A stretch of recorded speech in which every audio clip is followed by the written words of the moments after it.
हम रीता आप सबके नमस्ते प्रणाम करते ही आप सबके सामने एक बहुत प्यारा बन्ना गीत लेकर आई। आप लोग बन्ना गीत के सुनिया और कमेंट करके बताइए कि आप लोग के बन्ना गीत कैसन लगा, और हमारे चैनल के शेयर करब और सब्सक्राइब करब और कमेंट करब और लाइक करब मत भूलत जाइए। धन्यवाद। बन्ना धीरे से जाना ससुराल गलिया, बन्ना धीरे से जाना ससुराल गलिया,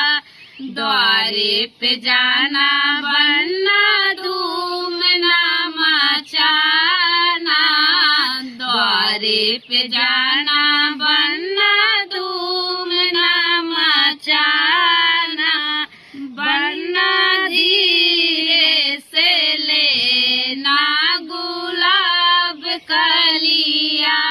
बन्ना धीरे से लेना गुलाब कलिया,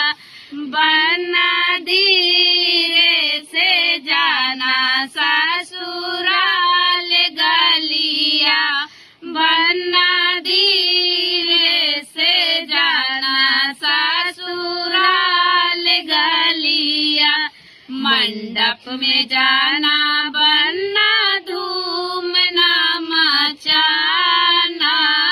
मंडप में जाना बन्ना धूम ना मचाना, बन्ना धीरे से लेना सुहाग पुड़िया, बन्ना धीरे से लेना सुहाग पुड़िया, बन्ना धीरे से जाना ससुराल गलिया, बन्ना धीरे से जाना ससुराल गलिया,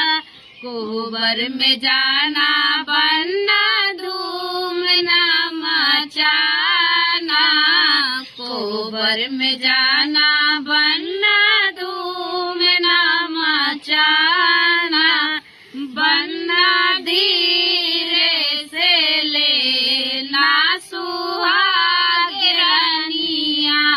बन्ना धीरे से लेना सुहाग रानिया, बन्ना धीरे से जाना ससुराल गलिया, बन्ना धीरे से जाना